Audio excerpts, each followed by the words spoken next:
CES Letter, My Search for Answers to My Mormon Doubts, by Jeremy T. Runnels. Quote, "If we have the truth, it cannot be harmed by investigation. If we have not the truth, it ought to be harmed." President J. Rubel Clark. Published April 2013, updated October 2017. Introduction. Here is the original letter sent to the CES director. Name of CES director removed. Thank you for responding to my grandfather's request to answer my concerns and questions and for offering your time with me. I appreciate it. I'm interested in your thoughts and answers. As I have been unable to find official answers from the church for most of these issues, it is my hope that you're going to have better answers than many of those given by unofficial apologists such as Fair Mormon and the Neil A. Maxwell Institute, formerly FARMS. I'm just going to be straightforward in sharing my concerns. Obviously, I'm a disaffected member who lost his testimony, so it's no secret which side I'm on at the moment. All this information is a result of over a year of intense research and an absolute rabid obsession with Joseph Smith and church history. With this said, I'd be pretty arrogant and ignorant to say that I have all the information and that you don't have answers.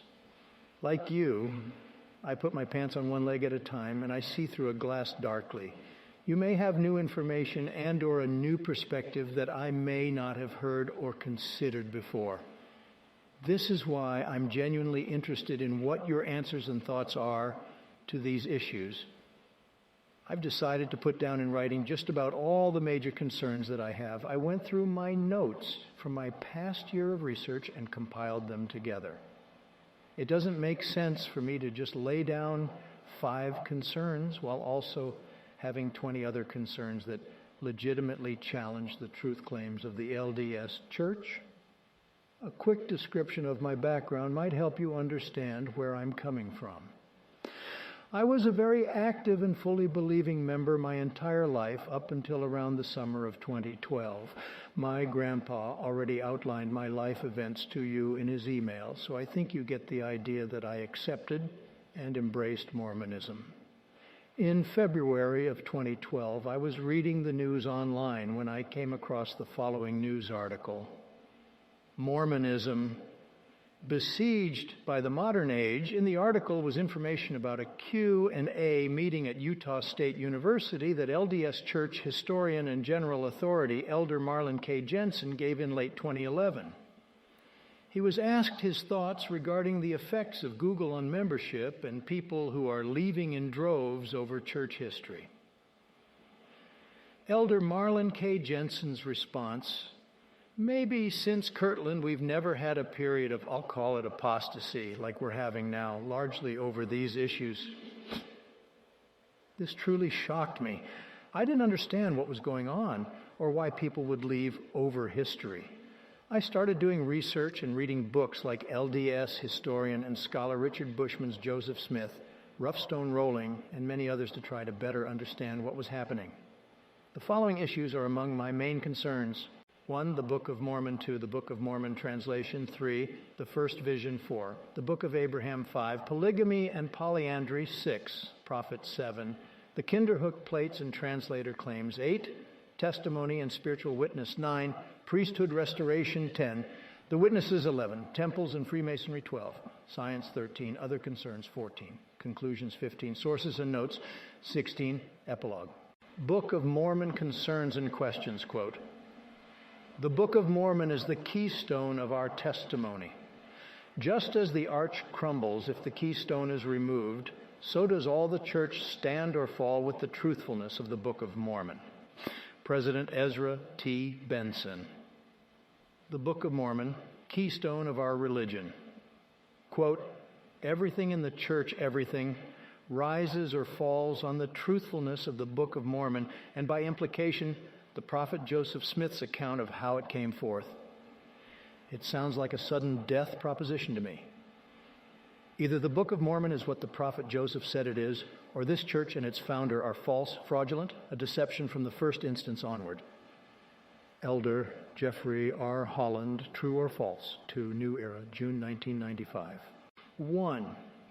What are 1769 King James Version edition errors doing in the Book of Mormon, a purported ancient text? Errors which are unique to the 1769 edition that Joseph Smith owned.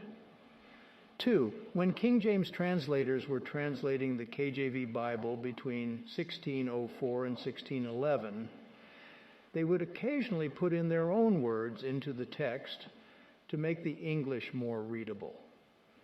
We know exactly what these words are because they're italicized in the KJV Bible. What are these 17th century italicized words doing in the Book of Mormon? Word for word, what does this say about the Book of Mormon being an ancient record? Isaiah 9:1 KJV, "Nevertheless the dimness shall not be such as was in her vexation, when at the first he lightly afflicted the land of Zebulun and the land of Naphtali, and afterward did more grievously afflict her by the way of the sea beyond Jordan, in Galilee of the nations." To Nephi 19:1, "Nevertheless the dimness shall not be such as was in her vexation, when at first he lightly afflicted the land of Zebulun and the land of Naphtali, and afterwards did more grievously afflict by the way of the Red Sea beyond Jordan, in Galilee of the nations." The above example, 2 Nephi 19:1, dated in the Book of Mormon to be around 550 BC, quotes nearly verbatim from the 1611 AD translation of Isaiah 9, 1 KJV, including the translator's italicized words. Additionally, the Book of Mormon describes the sea as the Red Sea. The problem with this is that A, Christ quoted Isaiah in Matt 4:14, 15, and did not mention the Red Sea. B, Red Sea is not found in any source manuscripts, and C, the Red Sea is 250 miles away. Malachi 3:10 KJV, "And pour you out a blessing that there shall not be room enough to receive it." 3 Nephi 24:10, "And pour you out a blessing that there shall not be room enough to receive it." In the above example, the KJV translators added 7 italicized words to their English translation, which are not found in the source Hebrew manuscripts. Why does the Book of Mormon, which is supposed to have been completed by Moroni over 1,400 years prior, contain the exact identical 7 italicized words of 17th century translators? 3. The Book of Mormon includes mistranslated biblical passages that were later changed in Joseph Smith's translation of the Bible. These Book of Mormon verses should match the inspired JST version instead of the incorrect KJV version that Joseph later fixed. A typical example of the differences between the BOM, the KJV, and the JST, 3 Nephi 13:25, 27:25. "Therefore I say unto you, take no thought for your life, what ye shall eat or what ye shall drink, nor yet for your body what ye shall put on. Is not the life more than meat, and the body than raiment?" 26, "Behold the fowls of the air, for they sow not, neither do they reap, nor gather into barns, yet your heavenly Father feedeth them. Are ye not much better than they?" 27, "Which of you, by taking thought, can add 1 cubit unto his stature?" Matthew 6:25, 2:7, from the King James Version Bible, not the JST. 25, "Therefore I say unto you, take no thought for your life, what ye shall eat or what ye shall drink, nor yet for your body, what ye shall put on. Is not the life more than meat, and the body than raiment?"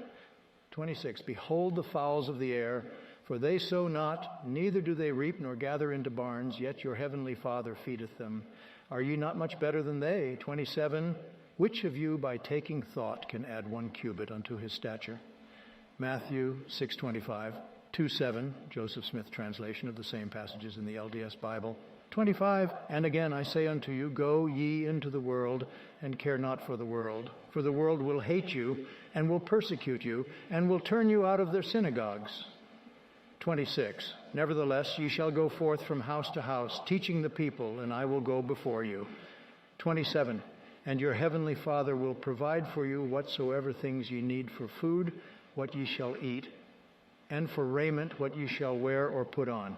Christ's Sermon on the Mount and the Bible and the Book of Mormon are identical, but Joseph Smith later corrected the Bible.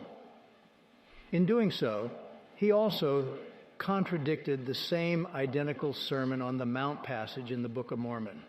The Book of Mormon is the most correct book and was translated a mere decade before the JST. The Book of Mormon was not corrupted over time and did not need correcting. How is it that the Book of Mormon has the incorrect Sermon on the Mount passage and does not match the correct JST version in the first place? 4. DNA analysis has concluded that Native American Indians do not originate from the Middle East or from Israelites, but rather from Asia. Why did the church change the following section of the introduction page in the 2006 edition, Book of Mormon, shortly after the DNA results were released? The Lamanites, and they are the principal ancestors of the American Indians, to all the Lamanites, and they are among the ancestors of the American Indians. Update. The church conceded in its January 2014 Book of Mormon and DNA Studies essay that the majority of Native Americans carry largely Asian DNA. The church, through this essay, makes a major shift in narrative from its past dominant narrative and claims of the origins of the Native American Indians. 5. Anachronisms.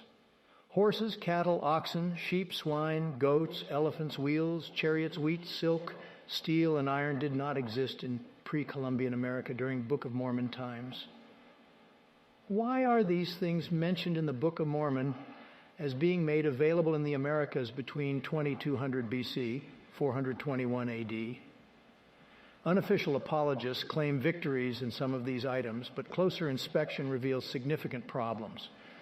It has been documented that apologists have manipulated wording so that steel is not steel. Sheep become never domesticated bighorn sheep. Horses become tapirs, etc. 6. Archaeology. There is absolutely no archaeological evidence to directly support the Book of Mormon or the Nephites and Lamanites, who were supposed to have numbered in the millions. This is one of the reasons why unofficial apologists have developed the limited geography model. It happened in Central or South America, and claim that the hill Cumorah, mentioned as the final battle of the Nephites, is not in Palmyra, New York, but is elsewhere. This is in direct contradiction to what Joseph Smith and other prophets have taught. It also makes little sense in light of the church's visitor center near the Hill Cumorah in New York and the annual church-sponsored Hill Cumorah pageants. We read about 2 major war battles that took place at the Hill Cumorah, Ramah to the Jaredites, with deaths numbering in the tens of thousands. The last battle between Lamanites and Nephites around 400 AD claimed at least 230,000 deaths on the Nephite side alone. No bones, hair, chariots, swords, armor, or any other evidence of a battle whatsoever has been found at this site. John E. Clark, director of BYU's Archaeological organization, wrote in the Journal of Book of Mormon Studies, quote, "In accord with these general observations about New York and Pennsylvania, we come to our principal object, the Hill Cumorah. Archaeologically speaking, it is a clean hill. No artifacts, no walls, no trenches, no arrowheads. The area immediately surrounding the hill is similarly clean. Pre-Columbian people did not settle or build here. This is not the place of Mormon's last stand. We must look elsewhere for that hill." End quote. Compare this with the archaeological evidence of other hillside battle sites. Caerau Hill Fort, in the Wales capital of Cardiff, was found to have abundant archaeological evidence of inhabitants and weapons of war dating as far back as 3,600 BC in the form of stone arrowheads, tools, and pottery. Compare the absent evidence of Book of Mormon civilizations to the archaeological remains of other past civilizations, such as the Roman occupation of Britain, 19, and other countries. There are abundant evidences of their presence during the first 400 years AD, such as villas, mosaic floors, public baths, armor, weapons, writings, art, pottery, and so on. Even the major road systems used today in some of these occupied countries were built by the Romans. Additionally, there is ample evidence of the Mayan and Aztec civilizations as well as a civilization in current-day Texas that dates back at least 15,000 years. Another recent discovery has been made of a 14,000-year-old village in Canada. Admittedly, absence of evidence is not evidence of absence, but where are the Nephite or Lamanite buildings, roads, armors, swords, pottery, art, etc.? How can these great civilizations just vanish without a trace? Latter-day St. Thomas Stewart Ferguson was the founder of BYU's Archaeology Division, New World Archaeological Foundation. NWAF was financed by the LDS Church. NWAF and Ferguson were tasked by BYU and the Church in the 1950s and 1960s to find archaeological evidence to support the Book of Mormon. After 17 years of diligent effort, this is what Ferguson wrote in a February 20th, 1976 letter about trying to dig up evidence for the Book of Mormon. You can't set Book of Mormon geography down anywhere because it is fictional and will never meet the requirements of the dirt archaeology. I should say, what is in the ground will never conform to what is in the book. End quote. 7. Book of Mormon geography. Many Book of Mormon names and places are strikingly similar to many local names and places of the region where Joseph Smith lived. The following two maps show Book of Mormon geography compared to Joseph Smith's geography. The first map is the proposed map constructed from internal comparisons in the Book of Mormon.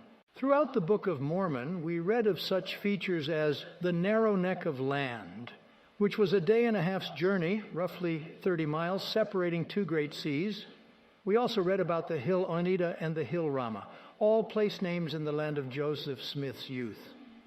We read in the Book of Mormon of the city of Tinkum, named for a warrior named Tinkum, who helped General Moroni fight in the land of desolation. In Joseph's era, an Indian chief named Tecumseh fought and died near the narrow neck of land in helping the British in the War of 1812. Today, the city Tecumseh near the narrow neck of land is named after this chief. We see the Book of Mormon city Kishkumen located near an area named on modern maps as Kiskiminetas. There are more than a dozen Book of Mormon names that are the same as or nearly the same as modern geographical locations. Source, Book of Mormon authorship. A closer look, Vernal Holly. Why are there so many names similar to Book of Mormon names in the region where Joseph Smith lived? Is this really all just a coincidence? Update. Additional information and analysis can be found at saysletter.org/mapshillcumara. Off the eastern coast of Mozambique in Africa is an island country called Comoros 26.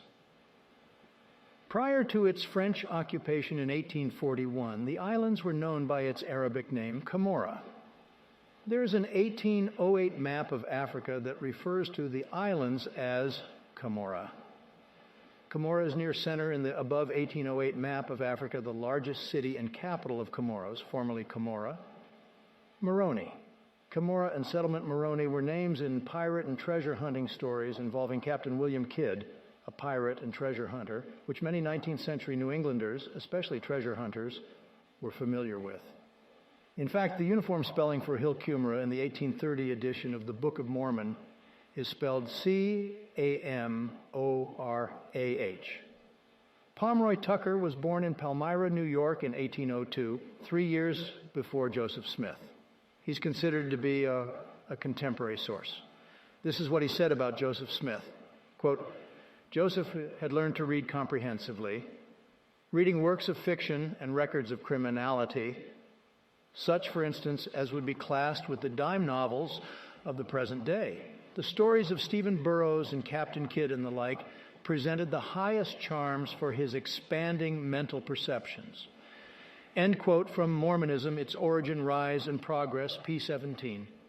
Some apologists say that Tucker's Mormonism, Its Origin, Rise, and Progress, is anti-Mormon, and thus anything in the book cannot be trusted. If this is true, why then did LDS scholar and church history compiler B.H. Roberts quote Tucker for background information on Joseph Smith?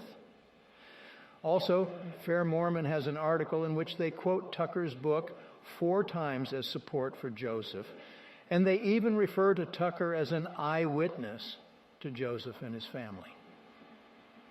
Is Tucker's peripheral information only useful and accurate when it shows Joseph and the church in a positive and favorable light?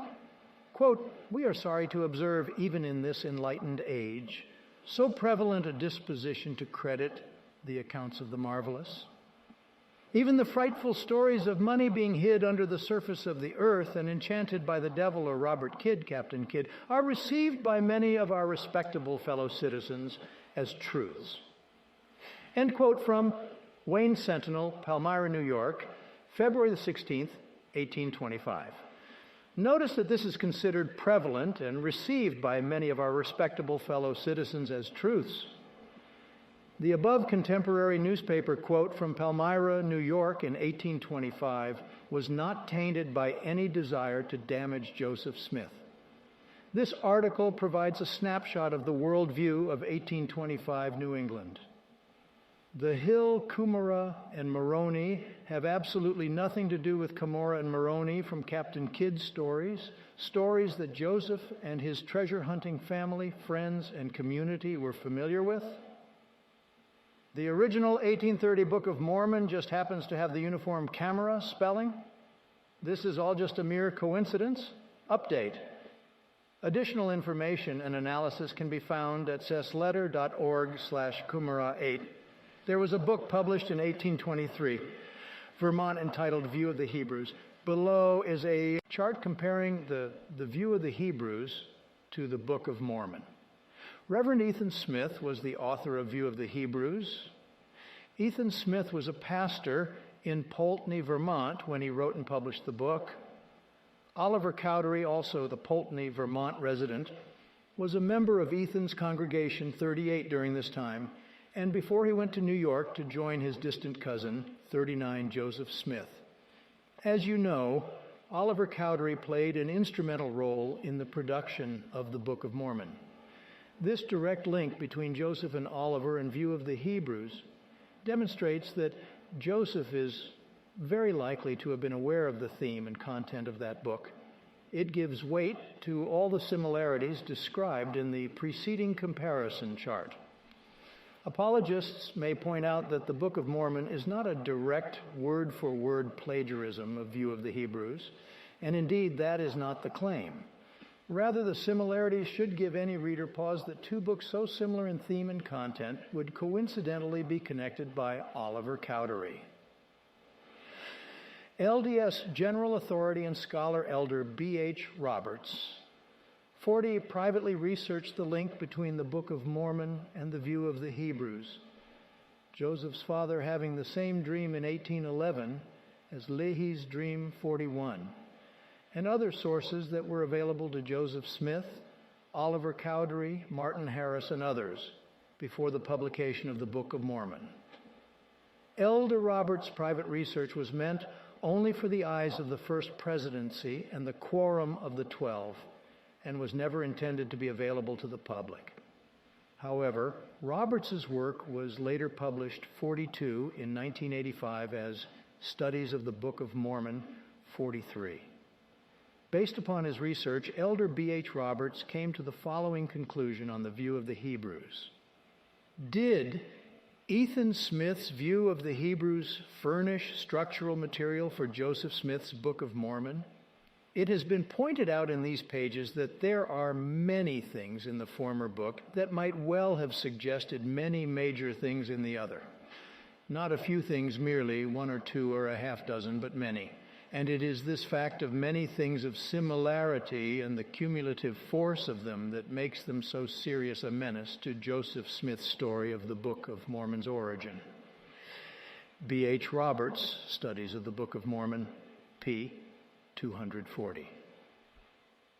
While this does not prove that the Book of Mormon was plagiarized from the View of the Hebrews, it does demonstrate the key elements of the story of the Book of Mormon, that is, Native Americans as Hebrew descendants, ancient records of natives preserved, scattering and gathering of Israel, Hebrew origin of Native American language, etc. predated the Book of Mormon and were already among the ideas circulating among New England Protestant Americans.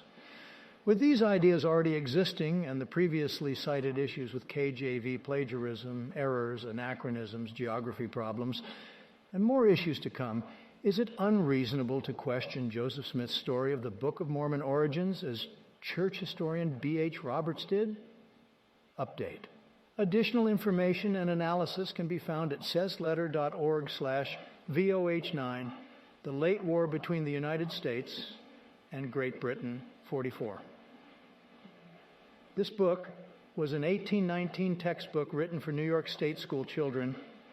The book depicted the events of the War of 1812, and it was specifically written in a Jacobean English style to imitate the King James Bible.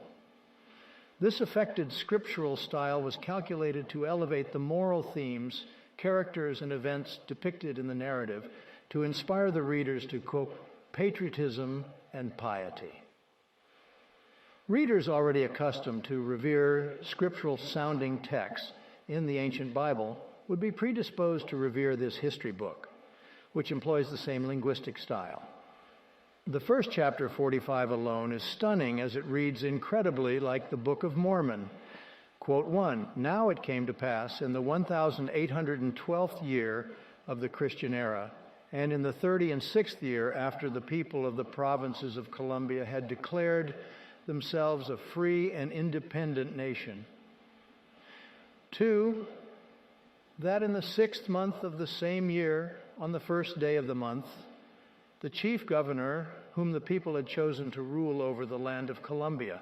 3, even James, whose surname was Madison, delivered a written paper to the great Sanhedrin of the people, who were assembled together. 4, and the name of the city where the people were gathered together was called after the name of the chief captain of the land of Columbia, whose fame extendeth to the uttermost parts of the earth.